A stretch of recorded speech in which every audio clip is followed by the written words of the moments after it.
So everyone knows we have completed our unit number 1. अब हम unit number 2 पे आ चुके हैं. यूनिट नंबर 2 का ये फर्स्ट लेसन है, टाइप्स ऑफ एंटरप्रेन्योर. और हमने जो यूनिट नंबर 1 में हमने 2 यूनिट किए थे, 2 लेसन्स किए थे. एक था इंट्रोडक्शन टू द एंटरप्रेन्योर और सेकेंड था एंटरप्रेन्योर डेवलपमेंट. एंटरप्रेन्योर डेवलपमेंट हमने अभी ख़त्म किया है. एंटरप्रेन्योर डेवलपमेंट में हमने देखा था ब्रिटिश एम्पायर में किस तरीके से एंटरप्रेन्योर था, फिर ब्रिटिश एम्पायर में कैसे था, ब्रिटिश एम्पायर से पहले कैसे था और इंडिपेंडेंस के टाइम पे कैसे था. फिर गवर्नमेंट ने कौन कौन सी पॉलिसीज़ लाई, या फिर make in India, digital India और जीएसटी, इन चीज़ों ने कैसे हेल्प किया एंटरप्रेन्योरशिप को आगे बढ़ाने के लिए. उसी तरह अब हम टाइप्स ऑफ एंटरप्रेन्योर के बारे में पढ़ेंगे. जैसे इसका इंट्रोडक्शन हम पढ़ लेते, क्या क्या हम पढ़ने वाले हैं. टाइप्स ऑफ एंटरप्रेन्योर्स के बारे में पढ़ेंगे और फैमिली बिजनेस एंड एंटरप्रेन्योरशिप के बारे में पढ़ेंगे. ठीक है, तो यहाँ पे बहुत सारे हमें एंटरप्रेन्योर के बारे में दे रखा है, अलग अलग तरह के एंटरप्रेन्योर के बारे में बता रखा है. पहला है हमारा सीरियल एंटरप्रेन्योर. सीरियल एंटरप्रेन्योर वो एंटरप्रेन्योर होते हैं जो अलग अलग बिजनेसेस करते हैं, एक ही टाइम पर मल्टीपल बिजनेस करते हैं ओवर देयर टाइम. और जब उनका वो एक बिज़नेस अच्छा ग्रो करने लग जाता है, इस्टेब्लिश हो जाता है, तो वो क्या करते हैं, उस बिज़नेस को किसी भी पर्सन को सेल कर देते हैं और फिर दूसरे बिजनेस को बढ़ाने के लिए आगे बढ़ जाते हैं. यहाँ पे जैसे दे रखे हैं ना, these individuals creating and building business once establish the possibility sell the venture and move to the next opportunity. मतलब कि जब उनका इस्टेब्लिश हो जाता है बिजनेस, वो सेल कर देते हैं अपने वेंचर को और दूसरी अपॉर्चुनिटी की तरफ मुड़ जाते हैं. फिर उसके बाद आता है हमारा सोशल एंटरप्रेन्योर. सोशल एंटरप्रेन्योर वो एंटरप्रेन्योर होता है desire to create a positive and social environmental change, जो पॉजिटिव और सोशल एनवायरमेंटल चेंज चाहते हैं अपने एनवायरनमेंट में. और ज़्यादातर ये फोकस करते हैं सॉल्विंग सोशल इश्यूज़ को सॉल्व करने में मदद करते हैं. कैरेक्टरिस्टिक्स देखते हैं इनका प्राइमरी गोल तो यही होता है कि इनका जो प्राइमरी गोल होता है वो क्या होता है, एनवायरमेंटल इश्यूज़ को सॉल्व करना. और financial profit seen as a means to a support end, मतलब जो फाइनेंशियल प्रॉफिट होता है वो इन लोगों का प्रॉफिट नहीं मानते हैं इसको, बल्कि एक सपोर्ट सिस्टम मानते हैं ताकि हम सोशल प्रॉब्लम को सॉल्व कर सकें. ठीक है, हमारा थर्ड है वुमेन एंटरप्रेन्योर. वुमेन एंटरप्रेन्योर वो एंटरप्रेन्योर होती है जो अपना बिजनेस स्टार्ट करती है, खुद का बिजनेस स्टार्ट करती है, फाइनेंशियल रिस्क लेती है और अपना प्रॉफिट अर्न करती है. कैरेक्टरिस्टिक्स क्या होते हैं, individual seek and balance between work and personal life. Work और पर्सनल लाइफ के बीच में डिफरेंस रखती है, प्रायोरिटाइज करती है पर्सनल सेटिस्फैक्शन के लिए, रैपिड बिजनेस ग्रोथ के लिए. फिर आता है हमारा scalable startup entrepreneur. Startup entrepreneur का क्या होता है, ये ज़्यादातर किस पे ध्यान देते हैं, अपनी कंपनी के ग्रोथ के ऊपर. ठीक है, रैपिड एक्सपेंशन के ऊपर, अपने बिजनेस को बढ़ाते हैं, बड़ा करते हैं. इनसिग्निफिकेंट मार्केट शेयर, जब उनके बिजनेस बहुत बड़ा बन जाता है तो उनके मार्केट शेयर के भी प्राइस उनके बढ़ जाते हैं. कैरेक्टरिस्टिक्स क्या होते हैं इनके, जो वेंचर होते हैं ज़्यादातर किस पे ध्यान देते हैं, capital and investment to fuel fast growth and focus on scaling their business quickly. मतलब कि ये अपने बिजनेस को जल्दी से जल्दी बढ़ाने में सिर्फ ध्यान देते हैं और अपने बिजनेस में सिर्फ कैपिटल और इन्वेस्टमेंट जैसी चीज़ों पे ध्यान देते हैं. फिर हमारा फिफ्थ है small business entrepreneur. Small business entrepreneur कौन होते हैं, जिसमें सिर्फ एक ही पर्सन होता है जो अपने मैनेजमेंट भी देखता है, प्रोडक्शन भी देखता है, सेलिंग भी देखता है, सब कुछ एक ही बंदा देखता है. ठीक है, तो और ये क्या होता है, लोकल शॉप्स होते हैं, रेस्टोरेंट होते हैं, सर्विस प्रोवाइडर होते हैं. इनके कैरेक्टरिस्टिक्स क्या होते हैं, स्टेबल होता है, लोकल कम्युनिटी में इनका शॉप होता है, पर्सनल रिलेशन होता है कस्टमर्स के साथ. इनोवेटिव और टेक एंटरप्रेन्योर से तो आपको समझ में ही आ गया होगा, ऐसे एंटरप्रेन्योर जो सॉफ्टवेयर, हार्डवेयर, इन चीज़ों पे काम करते हैं. ठीक है, entrepreneur focuses on creating and bringing the market new and innovative product और टेक्नोलॉजी. मतलब टेक्नोलॉजी की चीज़ों में अपने न्यू मार्केट बनाते हैं, नए नए आइडियाज़ लाते हैं. फिर है कॉर्पोरेट एंटरप्रेन्योर, एंटरप्रेन्योर, जो हम यूनिट नंबर 1 में ऑलरेडी हम पढ़ चुके हैं. जब भी आप, जैसे कि आप लोग बीकॉम कर रहे हैं या एमबीए कर रहे हैं, उसके बाद आप क्या करेंगे, डिग्री लेने के बाद आप किसी कंपनी में इंटरव्यू देंगे और जॉब पे लगेंगे. तो अब जब वहाँ पे जॉब करने जाते हैं ना, तो उसको ही हम बोलते हैं कॉर्पोरेट. और जब उस कॉर्पोरेट में हमारा कोई बॉस होगा तो उसको हम बोलेंगे कॉर्पोरेट एंटरप्रेन्योर. वह इंसान जो अपना खुद का बिजनेस बनाता है और विद इन द ऑर्गेनाइजेशन काम करता है, इनोवेटिव आइडियाज़ देता है, बिजनेस के ग्रोथ के लिए काम करता है. ठीक है, दूसरे पे आ जाते हैं implementing new idea and product and process. फिर आता है हमारे फ्रेंचाइजी एंटरप्रेन्योर। फ्रेंचाइजी एंटरप्रेन्योर वो एंटरप्रेन्योर होते हैं जो ऑलरेडी ही एक एस्टैब्लिश एंड सक्सेसफुल बिजनेस जो होता है, एग्जिस्ट कर रहा है मार्केट में, उसका नाम परचेज करते हैं, ठीक है, दूसरे एंटरप्रेन्योर से। जैसे कि हमने सुने हैं बहुत से स्टारबक्स, मैकडोनल्ड्स, ये बहुत सारे ऐसे स्टार्टअप्स थे जो अब बहुत ही नाम है इनका, बहुत अच्छी गुडविल है इनकी, तो बहुत से लोग क्या करते हैं, इनसे इनका नाम परचेज़ कर लेते हैं। जब वो उनके नाम से कई जगहों पे, अलग अलग जगहों पे अपना बिजनेस स्टार्ट करते हैं, तो उसको हम फ्रेंचाइजी बोलते हैं, ठीक है। उसके लिए वो क्या करते हैं, फ्रेंचाइजी से जितना भी बेनिफिट होता है ना, वो फ्रेंचाइजर्स को भी देते हैं, जिसका वो बिज़नेस है उसको भी थोड़ा पार्ट मिलता है प्रॉफिट का, और जो फ्रेंचाइजी को संभाल रहा है उसको भी प्रॉफिट मिलता है। फिर आता है हमारे कल्चरल एंटरप्रेन्योर। कल्चरल एंटरप्रेन्योर वो एंटरप्रेन्योर होते हैं जो अपने कल्चर को दिखाते हैं, अपने आर्टिस्ट प्रोडक्ट्स को दिखाते हैं, अपने हैंडक्राफ्ट की चीज़ों को दिखाते हैं, अपने कल्चर्स को दिखाते हैं। ये बहुत से आर्टिस्ट होते हैं, म्यूजिशियन होते हैं, राइटर होते हैं जो अपने कल्चर्स को दिखाते हैं। फिर हमने अभी ऊपर, अब हम इंडिविजुअली पढ़ेंगे। जैसे कि हमने ऑलरेडी पढ़ा है वुमेन एंटरप्रेन्योर क्या होती है। वुमेन एंटरप्रेन्योर वो होती है जो अपना खुद का बिजनेस स्टार्ट करती है, फाइनेंशियल रिस्क लेती है अपने प्रॉफिट कमाने के लिए, ठीक है। अब इनके चैलेंजेस क्या होते हैं, कई बार इन महिलाओं को जेंडर बायस देखना पड़ता है, कि मतलब जैसे कि अब मैं भी जहाँ पे अकाउंटेंट की जॉब करती थी, तो वहाँ पे ना बहुत सारे बॉयज़ थे, और हमारे जो सर थे ना, ज़्यादातर बॉयज़ को प्रेफरेंसेस देते थे कोई भी काम करने के लिए। क्यों देते थे, क्योंकि उनको स्कूटी चलानी आती थी, बाइक चलानी आती थी, वो दूसरी कंपनियों में जाके ऑडिट का काम कराते थे, सेल बिल परचेज ये सब चढ़ा कर आ जाते थे। तो ज़्यादातर सर उन लोगों को काम सिखाते थे रेदर देन अस। क्यों, क्योंकि हमें सिर्फ कंपनी में बैठ के काम करना होता था। तो ये होता था, जेंडर बायस देखने को मिलता है, बहुत से चैलेंजेस होते हैं। तो इन चैलेंजेस को कम कैसे किया जा सकता है, जब बिजनेस कम्युनिटी और सोसाइटी एट लार्ज मदद करे, सपोर्ट करे एक लेडी को, जब वो अपना बिजनेस स्टार्ट करती है, तभी वो इन चैलेंजेस से ओवरकम कर सकती हैं। फिर उसके बाद है हमारी opportunity. Despite challenges, there has been grooming, recognized potential and value of women entrepreneur bring business world. Many initiative and programs focus on the promoting women in business. मतलब कि ऐसी बहुत सारी अपॉर्चुनिटीज़ देती है गवर्नमेंट, ताकि वुमेन अपने आप को, खुद को एक ऑर्गेनाइजेशन के अंदर काम कर सके, अपने खुद को प्रमोट कर सके। सपोर्ट मिलता है गवर्नमेंट की तरफ से हर एक महिला को जो खुद का बिजनेस स्टार्ट करती है। फिर इसके बाद हमें देखें diversity and innovation. Diversity and innovation में दिखा रखा है कि women entrepreneur brings diversity in the business landscape. Diversity का मतलब होता है, जैसे कि अगर मान लीजिए आपने कोई कंपनी खोली है, तो उसमें मान लीजिए आपके बंगाली भी, पहाड़ी भी, बिहारी भी और अलग अलग कल्चर के लोग जब एक साथ मिलकर काम करते हैं, तो उसको हम डाइवर्सिटी बोलते हैं। तो ये भी वही बोले कि वुमेन एंटरप्रेन्योर डाइवर्सिटी लाती है अपने बिजनेस में, ठीक है। इनोवेटिव क्रिएटिव आइडियाज़ देती है जो पॉजिटिव इम्पैक्ट डालता है एक बिज़नेस पे। फिर है नेटवर्किंग एंड सपोर्ट। मतलब महिलाएं जो हैं वो नेटवर्क करने में बहुत अच्छी होती हैं, ठीक है, बहुत उनका क्रूशियल रोल होता है एंटरप्रेन्योर में। नेटवर्क प्रोवाइड करता है उनको मेंटोरशिप, कोलैबोरेशन, वो मेल जोल के काम करती हैं। Women focused on organisation network aims to facilitate the connection, वो कनेक्शंस बनाती है। फिर सक्सेस स्टोरीज़, हमने बहुत सारी सक्सेस स्टोरीज़ देखी हुई है जहाँ पे वुमेन बहुत सारे चैलेंजेस को ओवरकम करके उन्होंने बहुत सारे बिजनेस अक्रॉस द वर्ल्ड भी बनाए हैं, मतलब अपनी अक्रॉस द कंट्रीज़ भी बनाए हैं। सिर्फ ये नहीं कि उन्होंने सिर्फ अपनी कंट्री में बिज़नेस किया, बल्कि बिज़नेस अपनी कंट्री में ना करके उन्होंने ओवर द वर्ल्ड भी अपना बिज़नेस स्टार्ट किया है। तो ऐसी बहुत सारी जो स्टोरीज़ हैं इंस्पायर करती है, मोटिवेट करती हैं वुमेंस को एंटरप्रेन्योर बनने के लिए। फिर उसके बाद है पॉलिसी एंड एडवोकेसी। बहुत सारी पॉलिसी हैं जो गवर्नमेंट लाती है वुमेन एंटरप्रेन्योर को सक्सेस बनाने के लिए, फैसिलिटेट करने के लिए, इनकरेज करने के लिए। Education and training, providing education and training opportunity for women in business essential. मतलब कि उनको एजुकेशन और ट्रेनिंग देना बहुत ही ज़्यादा ज़रूरी है, ताकि वो एजुकेट हो सके, एंटरप्रेन्योरशिप के बारे में जान सके, स्किल्ड बन सके और मैन पावर एम्पावर कर सके, ठीक है, ताकि वो अपना खुद का बिजनेस स्टार्ट कर सके। ग्लोबल इम्पैक्ट से इनका क्या मतलब है कि जब भी कोई महिला अपना बिजनेस स्टार्ट करती है, तो सिर्फ केवल अपनी कंट्री में ही नहीं, ग्लोबली भी जा सकती हैं, ग्लोबली भी अपना बिजनेस शुरू कर सकती हैं।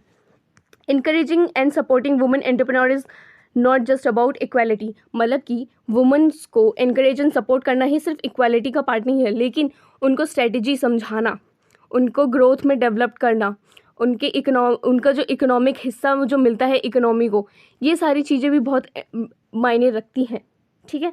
फिर उसके बाद है सोशल एंटरप्रेन्योर। सोशल एंटरप्रेन्योर हमने जैसे अभी पहले पढ़ा था, सोशल एंटरप्रेन्योर्स कौन होते हैं? वे एंटरप्रेन्योर जो सिर्फ सोशल इश्यूज़ और जो हमारे एनवायरमेंटल इश्यूज़ को सॉल्व करने में मदद करते हैं, पॉजिटिव इम्पैक्ट लाना चाहते हैं अपने एनवायरनमेंट में। तो आइए इसके बारे में पढ़ते हैं। इनका जो प्राइमरी फोकस होता है किस पे होता है? Drive a mission address specific social environmental changes. Environment में चेंज आते हैं रेदर देन मैक्सिमाइजिंग प्रॉफिट। मतलब कि ये अपने सिर्फ एनवायरनमेंट में एक अच्छा पॉजिटिव इम्पैक्ट चाहते हैं, ना कि अपना प्रॉफिट को बढ़ाना चाहते हैं। मेजरेबल इम्पैक्ट से इनका क्या मतलब? Positive impact on communities, individuals and environment. अगर ये अपना इम्पैक्ट देखना चाहते हैं तो वो किस तरीके से मेज़र करेंगे? जब वो देखेंगे कि अगर हाँ कम्युनिटी में एक पॉजिटिव इम्पैक्ट आ रहा है, इंडिविजुअल पीपल पॉजिटिव सोच रहे हैं, एनवायरनमेंट में एक पॉजिटिव इफेक्ट आ रहा है, तब वो अपने इम्पैक्ट को मेजर कर सकते हैं। फिर उसके बाद है innovative solution. Creative approaches. Social entrepreneur use innovative and sustainable approaches to address social issues. मतलब कि बहुत सारी innovative and sustainable approaches use करती है, सोशल एंटरप्रेन्योर यूज़ करते हैं, ताकि वो सोशल इश्यूज़ को आइडेंटिफाई कर सके और उनको सॉल्व कर सके। फिर उसके बाद है फाइनेंशियल viability.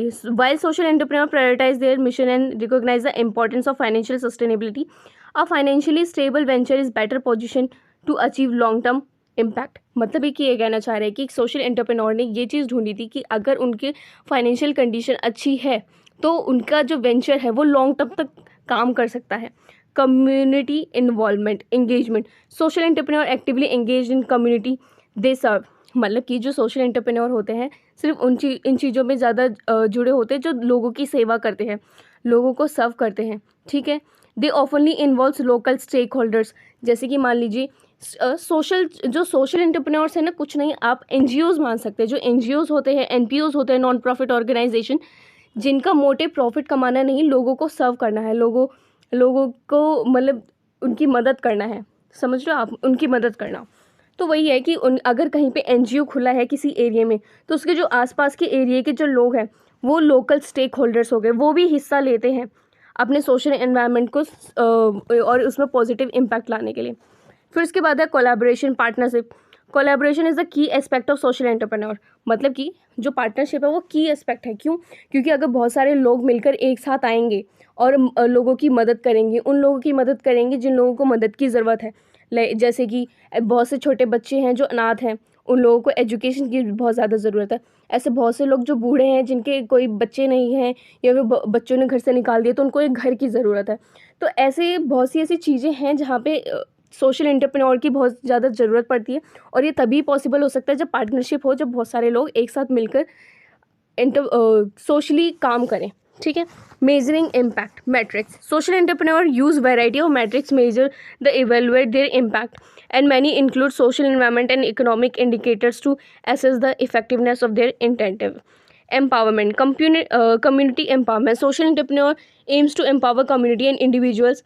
मतलब कि जो इनकी जो एम्पावरमेंट है, कम्युनिटी की जो एम्पावरमेंट है, वो सिर्फ ये देखना लोगों को सिखाना चाहती है कि वो इंडिविजुअली भी खुद को डेवलप कर सकते हैं, इम्प्रूव कर सकते हैं। मतलब कि एक अकेला पर्सन खुद को इम्प्रूव कर सकता है, डेवलप कर सकता है। ये सोशल एंटरप्रेन्योर हर एक इंसान को सिखाना चाहते हैं कि उनको किसी भी मोटिवेशन और इनकरेजमेंट की ज़रूरत नहीं है, वो सिर्फ खुद को डेवलप कर सकता है और इम्प्रूव कर सकता है, ठीक है। नेक्स्ट पे आ जाते हैं। यहाँ पे जैसे बहुत सारे एग्जांपल्स दे रखे हैं सोशल एंटरप्राइजेस के। जैसे जर्मन बैंक है, ये फाउंडर ऑफ मोहम्मद यमुना है। इन्होंने क्या किया था, एक मिनट गाइस,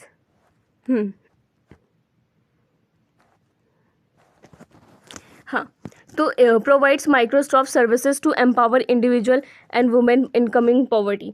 मतलब कि ये फाउंडर ऑफ मोहम्मद यूनस के फाउंडर थे। ये जो माइक्रो फाइनेंस सर्विसेज इन्होंने प्रोवाइड की थी बहुत सारे लोगों को, ताकि वो पॉवर्टी में ना जिए, ठीक है, वो गरीबी में ना जिए, कुछ ना कुछ वो काम करें और कुछ ना कुछ इनकम वो जनरेट करे ताकि वो गरीबी में ना जी पाए। फिर उसके बाद है Tom shoes. For every pair of shoes sold Toms donates a pair to child in need.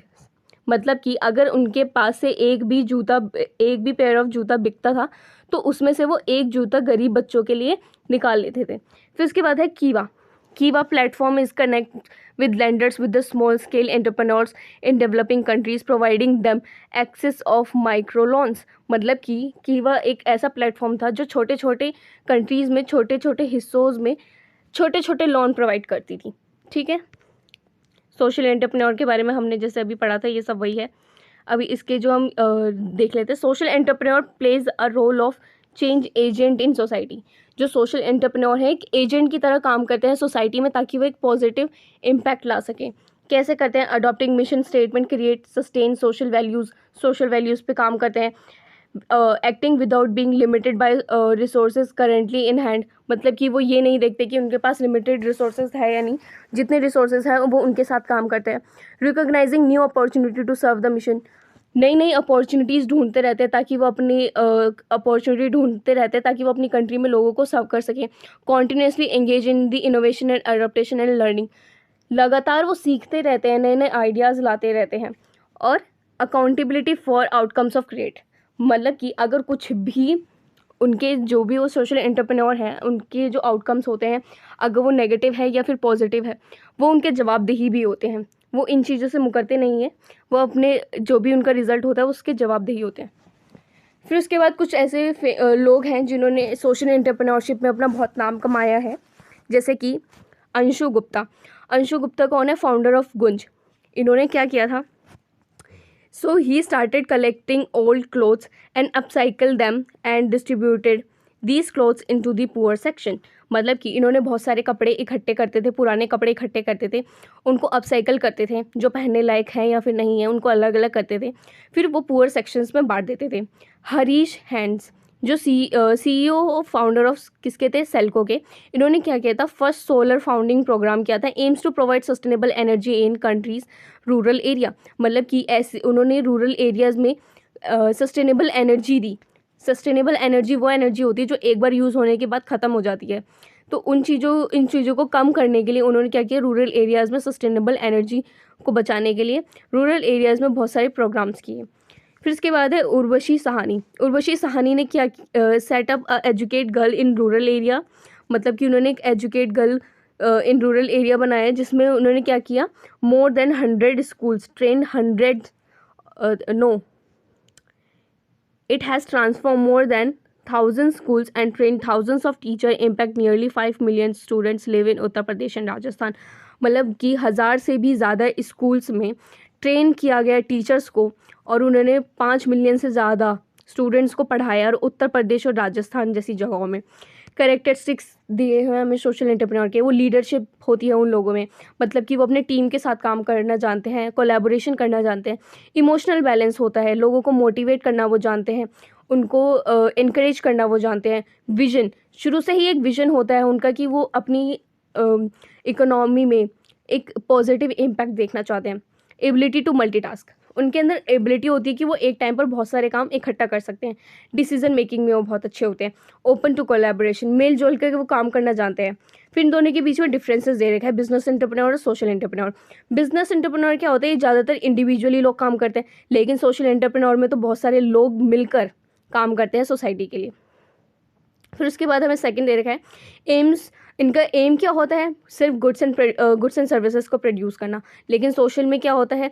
Goods produce तो करना है, गुड्स एंड सर्विसेज, लेकिन सर्व करना है कम्युनिटी को भी ताकि बहुत सारी प्रॉब्लम सॉल्व हो सके। It focused on the market and demands and trend. लेकिन ये फोकस किस पे करता है? Solution oriented approaches and social problems. ये खाली क्या करता है? प्रॉफिट्स पर ध्यान देता है बिजनेस एंटरप्रेन्योर। लेकिन ये क्या करता है? ये देखता है कि इकोनॉमी में क्या इम्पैक्ट आया है उनके रिजल्ट्स की वजह से। ये क्या करते हैं? सेटिस्फाई करते हैं कस्टमर को और उनकी नीड्स को और अर्न करते हैं प्रॉफिट। इनका क्या ये क्या करते हैं? इम्प्रूव करते हैं अपनी सोसाइटी को।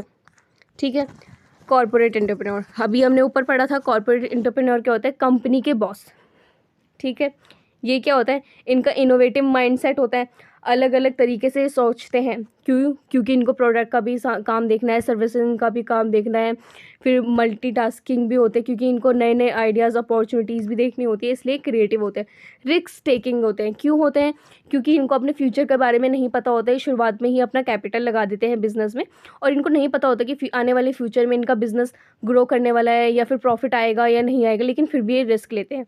फिर ऑटोनॉमी, डिसीजन मेकिंग अथॉरिटी, ये खुद अपने कॉर्पोरेट की लाइफ में ये खुद अपनी कॉर्पोरेट की लाइफ में एक बॉस हैं, तो इनको डिसीज़न मेकिंग के लिए इंडिपेंडेंट होते हैं। ये खुद का अपना डिसीज़न लेते हैं और लोगों को भी डिमांड दे मतलब ऑर्डर करते हैं कि किस तरीके से उनको काम करना है।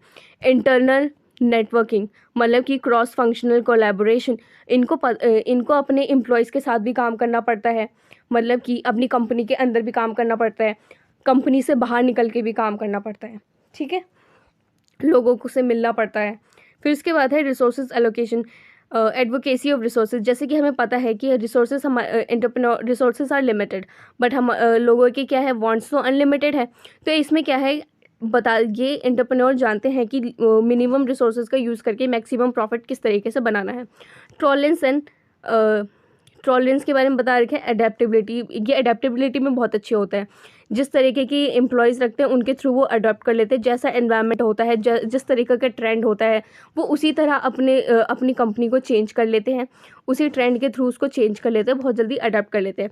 फोकस ऑन कस्टमर नीड, मतलब कि इनकी नज़रों में कस्टमर ही इनकी मार्केट का किंग होता है।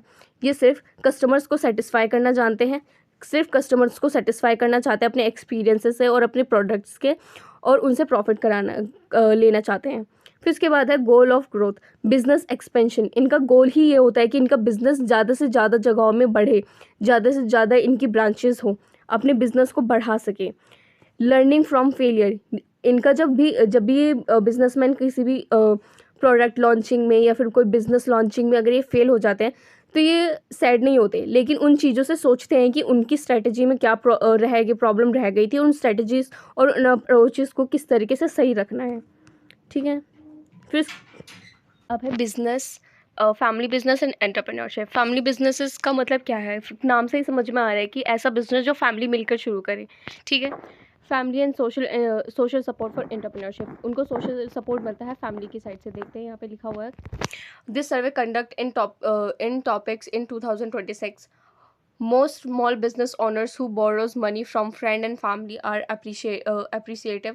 Most small businesses owners rely on family and support beyond financial. Most small business owner और local community rely on the each others, मतलब कि जब भी कोई फैमिली बिजनेस शुरू करता है तो वो अपने रिलेटिव्स और फ्रेंड्स पे ही ज़्यादा डिपेंड होते हैं, ठीक है। और नीचे आ जाते हैं फैमिली, ये इनके की पॉइंट्स भी दे रखे हैं। फैमिली सपोर्ट के बारे में हम प्रॉज एंड कॉन्स भी पढ़ेंगे, तो इसके पहले प्रॉन्स पढ़ लेते हैं। तो पहला है trustworthy business partners. Trustworthy business partners का क्या मतलब है, अगर कोई इंसान फैमिली के साथ बिजनेस कर रहा है तो उसके जो भी पार्टनर्स होंगे उसके फैमिली मेम्बर्स होंगे। अगर जो फैमिली मेम्बर्स हैं तो वो ज़्यादा ट्रस्टवर्दी होंगे रैदर देन अननोन पर्सन। तो जो फैमिली मेम्बर्स होते हैं वो ज़्यादा ट्रस्टवर्दी होते हैं, उन पर ज़्यादा ट्रस्ट करते हैं लोग, ठीक है। फिर उसके बाद दे रखा है understand each other strength and weaknesses, मतलब जो फैमिली मेम्बर्स हैं बहुत टाइम से एक साथ ही रहते हैं तो उन्हें एक दूसरे की वीकनेसेस और स्ट्रेंथ का पता होता है। Quality time with family, entrepreneur जो होता है इस चीज़ का एडवांटेज उठाता है कि वो फैमिली में एक साथ काम करते हैं और वो फैमिली और एट वर्क भी कर सकते हैं, मतलब कि फैमिली मिलकर एक ही जगह पर काम भी कर रहे हैं, बातें भी कर रहे हैं।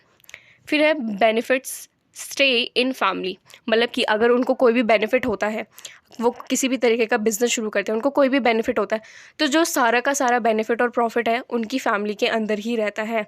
हेल्प्स इन मेंटेनिंग ट्रेडिशंस, मतलब कि जो उनके दादा दादी करते थे, उनके जो पूर्वज करते थे जिस तरीके का बिज़नेस, फिर उनके दादा ने भी वही किया, फिर हमारे पापा भी वही बिज़नेस कर रहे हैं, तो क्या हो रहा है, हम ट्रेडिशन जो पुराने ज़माने का जो बिज़नेस है हम उसको मेनटेन रख रहे हैं आज भी। फिर इसके कॉन्स के बारे में पढ़ते हैं। पर्सनल कॉन्फ्लिक्ट होते हैं, कैन इंटरप्ट बिजनेस, जो भी उनके पर्सनल कॉन्फ्लिक्ट होते हैं एक फैमिली के अंदर, वो बिज़नेस को इंटरप्ट कर सकता है, बिज़नेस अच्छे से नहीं चलेगा, डिसएग्रीमेंट होगा उन लोगों के बीच में। टू मच लेजिजेंसी, इसका मतलब क्या है, फैमिली मेम्बर्स एक दूसरे के साथ रहते हैं तो उसमें क्या होता है, कोई भी स्ट्रिक्ट रूल एंड रेगुलेशंस नहीं होते हैं मेम्बर्स के लिए, ठीक है। कोई भी सीरियस प्रॉब्लम होती है तो उसमें क्या होता है, रिस्क होता है एक वेंचर को। फिर उसके बाद है lack of fresh and new idea, उन लोगों के पास फ्रेश और न्यू आइडिया नहीं होता। क्यों नहीं होता, अगर हम जैसे कि लोग भी बोलते हैं, अगर हम बाहर निकलेंगे, दूसरे लोगों से मिलेंगे, अलग अलग प्रकार के लोगों से मिलेंगे तो हमें हर एक अलग प्रकार का आइडिया मिलेगा, थिंकिंग मिलेगी, किस तरीके से लोग सोचते हैं। लेकिन इसमें क्या होता है, फैमिली मेम्बर्स में हम ऑलरेडी एक दूसरे के साथ हम पहले से रह रहे थे और बिज़नेस भी हम एक ही साथ कर रहे हैं, तो हम वहीं तक ही सोच पाएंगे जहाँ तक हम सोच पा रहे थे। फिर उसके बाद है वन रिवेन्यू स्टेटमेंट, मतलब कि इन्होंने बोला है कि कोई भी फाइनेंशियल क्राइसिस होता है, कुछ भी होता है, तो उसमें बिजनेस को भी फाइनेंशियल इश्यूज जनरेट होने लगते हैं। फिर क्या होता है, फैमिली सपोर्ट मिलता है। फैमिली सपोर्ट कैसे मिलता है, फाइनेंशियल सपोर्ट मिलता है एंटरप्रेन्योर को, सोशल सपोर्ट मिलता है, ह्यूमन सपोर्ट मिलता है और फिजिकल सपोर्ट भी मिलता है। अब इनके बारे में इंडिविजुअली पढ़ते हैं क्या होता है। फाइनेंशियल सपोर्ट कैसे मिलता है एंटरप्रेन्योर को, जब भी कोई बिजनेस शुरू करता है अपनी फैमिली मेम्बर्स के साथ, तो उनको फाइनेंशियल सपोर्ट कैसे मिल सकता है। फाइनेंशियल सपोर्ट में सबसे ज़्यादा इंपॉर्टेंट होता है कैपिटल। जो भी एंटरप्रेन्योर शुरुआती तौर में अपना बिजनेस में कोई भी पैसा लगाते हैं तो उसको हम कैपिटल बोलते हैं। तो जो फैमिली मेम्बर्स होते हैं थोड़ा थोड़ा पैसा इकट्ठा करते हैं और कैपिटल में लगाते हैं, जिससे वो एसेट्स खरीदते हैं, इन्वेस्टमेंट करते हैं, अपना बिजनेस स्टार्टअप करते हैं। ठीक है, उसके बाद क्या होता है, वो कैपिटल इंटेंसिव स्ट्रेटजीज़ को अपनाते हैं, मशीनरीज परचेज करते हैं। फिर उसके बाद है सोशल सपोर्ट। सोशल सपोर्ट वो कैसे देते हैं, कई बार ऐसा होता है कि जो हमारी फैमिलीज़ में मान लीजिए ज़्यादा लोग हैं, जैसे कि मान लीजिए 6 या 7 पर्सन हैं और हम सारे मिलकर बिज़नेस स्टार्ट कर रहे हैं, तो हम 6 के 6 मेंबर्स के अलग अलग दोस्त होंगे। हम 6 के 6 अपने दोस्तों को, अपने कॉलेज फ्रेंड्स को, ट्यूशन फ्रेंड्स को हम ये बताएंगे कि हाँ, हमने बिज़नेस शुरू किया है और अगर कुछ भी चीज़ चाहिए हो तो आप हमारी दुकान से ले सकते हैं। इस तरीके से क्या होता है, सोशल सपोर्ट मिलता है। सोशली हम लोगों से मिलते हैं बाहर, सोशली कोलैबोरेट करते हैं। ठीक है, उसके बाद आता है हमारे human support to entrepreneur. Human support कैसे मिलता है, कई बार ऐसा होता है कि हमारे बिजनेस में बहुत ही ज़्यादा ह्यूज इम्पैक्ट पड़ जाता है, या फिर हमारे पास इतने स्किल नहीं होते और एंटरप्रेन्योर कभी कभी ज़्यादा काम की वजह से पिस जाता है, काम नहीं कर पाते, तो उस टाइम पे क्या होता है, फैमिली काम आती है। उस टाइम पे फैमिली डिसीजन मेकिंग में, कई चीज़ों में पॉजिटिव रिलेशन लाती है। फिर इसके बाद होता है physical support entrepreneur. Physical support कैसे मिलता है, अगर मान लीजिए मेरे को कोई सामान एक जगह से दूसरी जगह पर भेजना है, तो मेरे पास कोई गाड़ी या बस नहीं है, तो मैं अपने फैमिली मेम्बर से मांग सकती हूँ। और अगर मुझे किसी कंप्यूटर की ज़रूरत है या किसी चीज़ की ज़रूरत है, तो हम अपनी फैमिली से मांग सकते हैं। तो उससे क्या होता है, हमें फिजिकल सपोर्ट मिलता है। फिर उसके बाद है इंपॉर्टेंस ऑफ फैमिली सपोर्ट, मतलब फैमिली सपोर्ट की क्यों ज़रूरत है। पहला है इमोशनल असिस्टेंस। इमोशनली हमारी फैमिली जब हमारे साथ रहती है, क्योंकि कई बार ऐसा होता है कि एंटरप्रेन्योर के पास ज़्यादा काम होने की वजह से ज़्यादा बर्डन होता है और ऑनर के पास, और बहुत से लोग मतलब इनकरेज नहीं कर पाते हैं, खुद को डिमोटिवेट फील करते हैं। उस टाइम पे इमोशनल सपोर्ट की बहुत ज़्यादा ज़रूरत होती है एक एंटरप्रेन्योर को, जो एक फैमिली मेम्बर ही दे सकता है। फिर उसके बाद होता है हमारा फाइनेंशियल हेल्प। अब कई बार ऐसा होता है कि हमारा जो बिज़नेस है लॉस में जाने वाला होता है, इंसॉल्वेंट होने को होता है, क्रेडिटर्स को पे करना ज़्यादा होता है, और तो इन टाइम पे क्या करता है, हमारी जो हमारी फैमिली मेम्बर्स हैं हमें कभी लोन दे देते हैं, वो इंटरेस्ट भी चार्ज नहीं करते, तो इन टाइम पे कौन काम आता है, फैमिली मेम्बर्स। फिर वो होता है प्रोफेशनल एडवाइसेस में मिलते हैं। कभी कभार ऐसा होता है कि हमारी फैमिली में कोई ऐसा पर्सन है जो नेटवर्किंग में बहुत अच्छा है, या फिर उसके पास कोई अच्छी स्किल है जो बिज़नेस में हेल्प कर सकती है, तो प्रोफेशनल एडवाइस भी हमें मिल जाता है। फिर उसके बाद है वॉलेंटियर टाइम। कई बार ऐसा होता है कि बिज़नेस में वर्कलोड बहुत ज़्यादा होता है और उसमें काम करने की ज़्यादा वर्किंग आवर्स बढ़ाने पड़ते हैं, तो उस टाइम में क्या होता है कि फैमिली भी ओवर टाइम वर्क करती है और ओवर टाइम के पैसे भी चार्ज नहीं करती। ठीक है, फिर इसके बाद होता है बिजनेस रेफरल।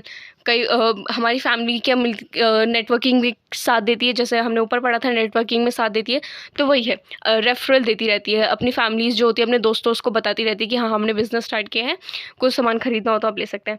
फिर बिजनेस गिफ्ट्स। फैमिली मेम्बर्स को ज़्यादा क्या पसंद होता है, गिफ्ट्स देना। तो जब हमारी फैमिली मेम्बर्स में ही हम एक दूसरे के साथ रहते हैं, तो वो भी गिफ्ट उन तरीके के देते हैं जो हमारे बिजनेस को सपोर्ट कर सके, बिजनेस में काम आ सके। फिर हम हमारा फैमिली बिजनेस एंड एंटरप्रेन्योरशिप, जैसे हमने ऑलरेडी पढ़ लिया है। The definition of family business according to Donnelley is defined as one which has been closely identified that at least 2 generation of family when linked with the impact of both corporate policy and family interest the goal। मतलब कि अगर जैसे मान लीजिए कि family business उन्हीं को कहा जा सकता है जिसमें 2 जनरेशन्स ने काम किया है, अपने ट्रेडिशंस को फॉलो किया है। जैसे कि मान लीजिए कपड़ों का कोई सिल्क की साड़ियों का काम था जो मेरे दादाजी ने भी किया था, फिर मेरे पापा जी ने भी किया, मतलब 2 जनरेशन्स ने मिलके के काम किया, तो उसको हम फैमिली बिजनेस बोल सकते हैं कि मेरे पापा ने अपने दादाजी का बिजनेस टेक ओवर कर लिया उनके जाने के बाद। ठीक है, फिर क्या होता है, family business is sustainably control and manage by the member of family, succeed by the next generation of family. मतलब कि जो भी फैमिली बिजनेस होता है वो कंट्रोलर मैनेज कौन करता है, मेंबर्स ही करते हैं।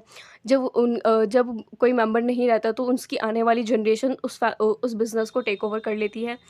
फिर उसके बाद क्या दे रखा है इसमें, family run enterprises and teach entrepreneur a lot. मतलब कि फैमिली बिजनेस एंटरप्रेन्योरशिप के बारे में बहुत सी चीज़ें सिखाता है। The difficulties of family life is added to the business concern and from boarding spectrum issues requirement and viable solution dynamic communication and style management. मतलब कि फैमिली मेम्बर जब एक साथ रहते हैं तो उनमें कोई प्रोफेशनलिज्म नहीं होता है। फिर उसके बाद है इन्होंने बोला there are 12 basic requirement for achieving family business. मतलब कि कुछ चीज़ें हैं जो बहुत ज़्यादा ज़रूरी है एक फैमिली बिजनेस को चलाने के लिए।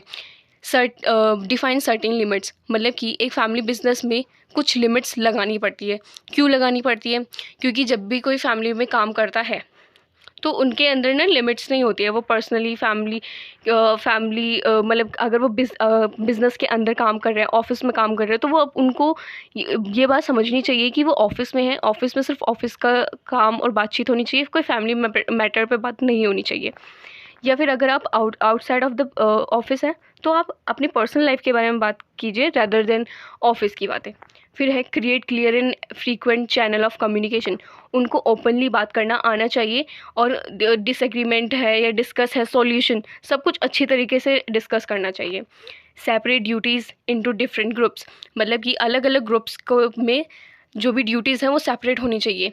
उन लोगों को उनका काम पता होना चाहिए कि जैसे यंग लोग हो सकते हैं तो वो बाहर का काम संभाल सकते हैं, जो ओल्ड एज है वो company with in the company का काम संभाल सकते हैं।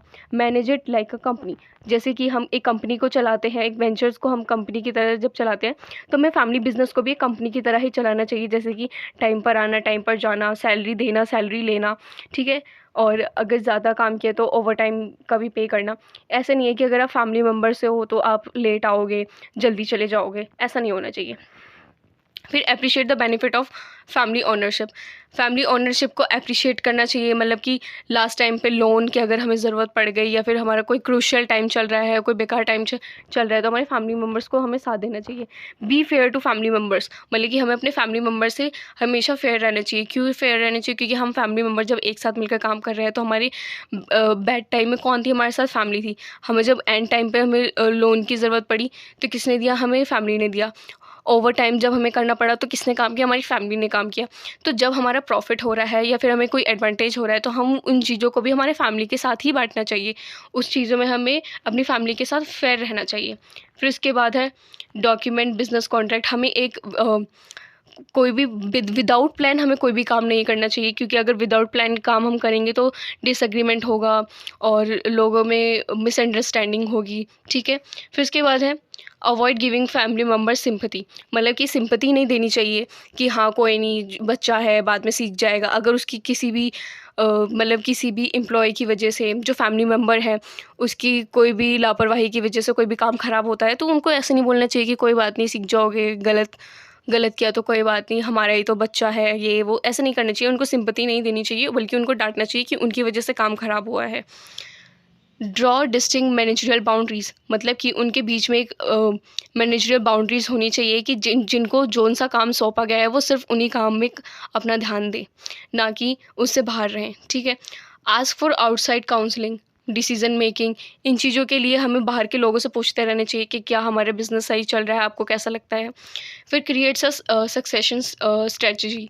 मतलब कि मतलब कि हमारे जैसे हम ट्रेडिशनली अपने काम को फैमिली बिजनेस में आगे भी लेकर जा रहे हैं, तो हमें जितने भी सक्सेस स्टोरीज़ हैं, जितने भी प्लान्स हैं, स्ट्रेटजीज़ हैं, हम अपने दादाओं से सीखते हैं, फिर हम अपने पापाओं से सीखते हैं।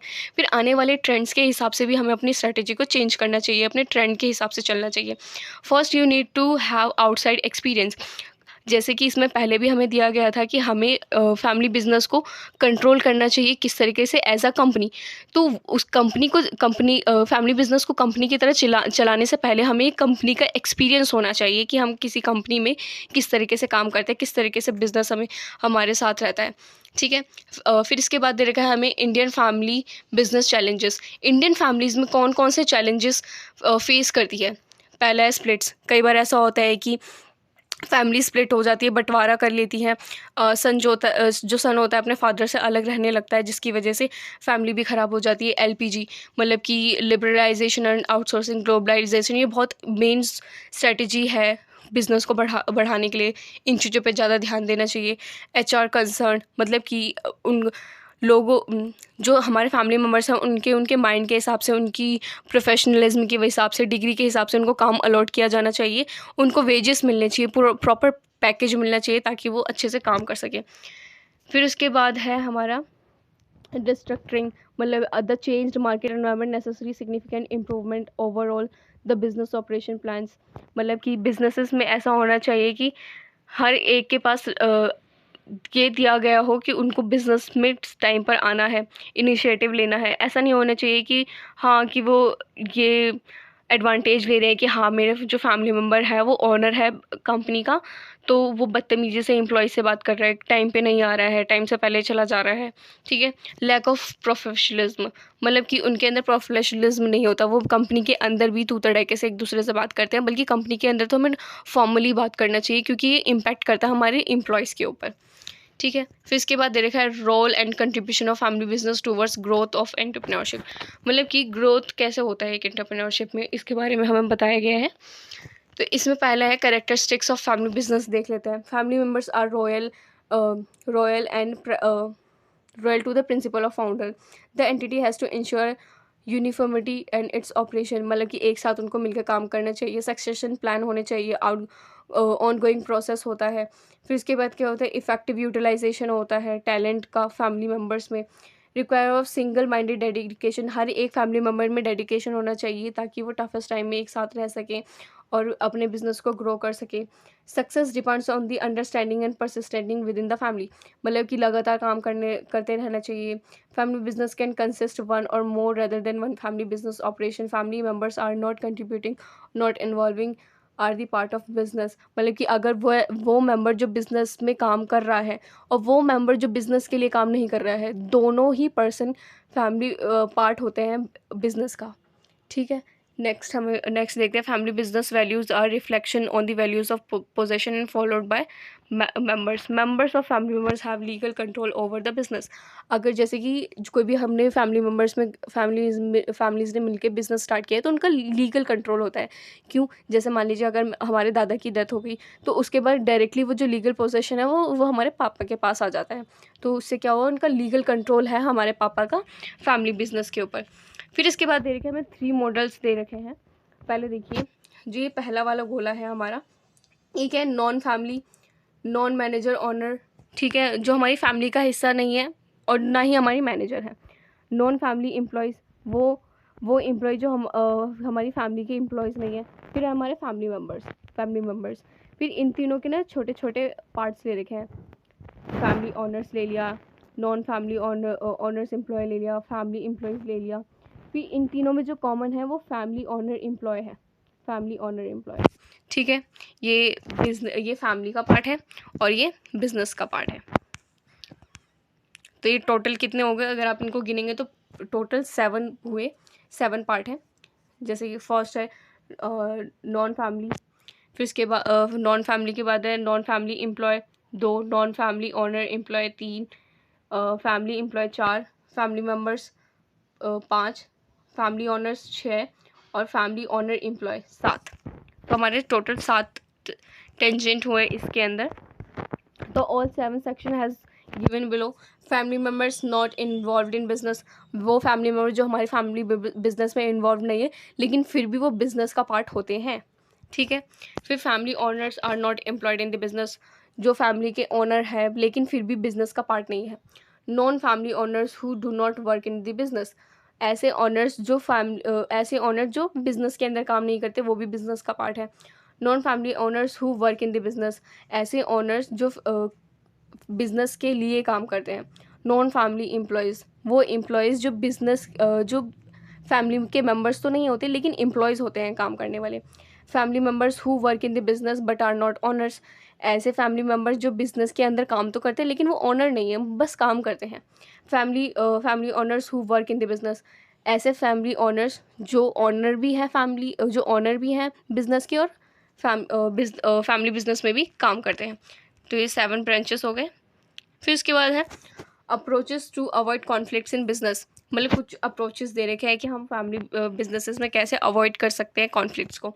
कॉपिंग अप्रोचेस बोलते हैं कि फैमिली मेम्बर्स में हमें ट्राई करना चाहिए रिजॉल्व करना कॉन्फ्लिक्ट्स को। फिर इसके बाद हमें दे रखा है agree on the common terms, मतलब कि हमें एक कॉमन टर्म पे आकर रुक जाना चाहिए और वो चीज़ हम लोग को एक दूसरे से बात कर लेनी चाहिए। फिर इसके बाद देखा है एर्बिट्रेरी अप्रोच। एर्बिट्रेरी अप्रोच क्या बोलता है कि जो हमारी फैमिली में जो एल्डर पर्सन है उसके पास ही power of from rule regulation control business होना चाहिए, ताकि वो एल्डर पर्सन है वो सारे रूल रेगुलेशन को देख सके, मैनेज कर सके और कोई भी कॉन्फ्लिक्ट हो सके तो एल्डर पर्सन डिसीजन दे सके। फिर मैनेज्ड अप्रोच में क्या बोलता है, एक ऐसा पर्सन होना चाहिए जिसके पास एबिलिटी हो मेंटेन कर सकता है बेटर रिलेशनशिप विद की इंडिविजुअल्स एंड बिजनेस। एक ऐसा पर्सन होना चाहिए फैमिली में से जो मेंटेन कर सकता है बिजनेस को भी। तो अगर कोई भी कॉन्फ्लिक्ट होता है तो सिर्फ वही पर्सन बोलेगा और वही पर्सन डिसीजन लेगा। ठीक है। Measures to overcome family challenges and problems, मतलब कि फैमिली के जो चैलेंजेस है उसको प्रॉब्लम्स को कम करने के लिए कुछ मेजर्स दे रखे हैं। फैमिली कॉन्स्टिट्यूशन और गवर्नेंस, मतलब इनसे हम एडवाइस मांग सकते हैं। डेवलपिंग अ सक्सेशन प्लान, हम खुद का एक सक्सेशन प्लान बना सकते हैं। Family gathering and get together, families को एक साथ रख कर और एक साथ रहकर हम प्रॉब्लम्स को सॉल्व कर सकते हैं। Appointing outside of board of advisor, हम एक अपॉइंट कर सकते हैं एक एडवाइज़र जो बता सके कि क्या क्या चैलेंजेस है और क्या क्या प्रॉब्लम्स है। Training and orientation, family members को ट्रेनिंग और ओरिएंटेशन देने से भी हमारे कॉन्फ्लिक्ट्स ख़त्म हो सकते हैं। नो योर पर्पस, हमें अपना पर्पस पता होना चाहिए जिसकी वजह से हम चैलेंजेस और प्रॉब्लम्स को टैकल कर सकते हैं। Treat each other with the grace and respect, हमें एक दूसरे को रिस्पेक्ट और ग्रेस से बात करनी चाहिए और रिस्पेक्ट देनी चाहिए। Keep the licence of communication open, मतलब कि हमें ओपनली एक दूसरे से कम्युनिकेट करना चाहिए। हमारे पास इतना होना चाहिए कि हम अपने प्रॉब्लम्स को या मिसकम्युनिकेशन को सॉल्व कर सकें। तो यहाँ पे हमारा चैप्टर ख़त्म होता है। हमने यूनिट नंबर 1 और यूनिट नंबर 2 हमने दोनों कंप्लीट कर लिए हैं। ठीक है, हमारे जो दोनों यूनिट है वो पूरे के पूरे कंप्लीट हो चुके हैं। अब हम यूनिट नंबर 3 की ओर बढ़ेंगे। ठीक है, अब तो हमने यूनिट नंबर 1 था जो इंट्रोडक्शन, फिर था एंटरप्रेन्योर डेवलपमेंट, और फिर ये हमारा 3rd यूनिट था। कौन सा था ये? इसका जो नाम था वो था एंटरप्रेन्योर के जो टाइप्स थे, टाइप्स ऑफ एंटरप्रेन्योर।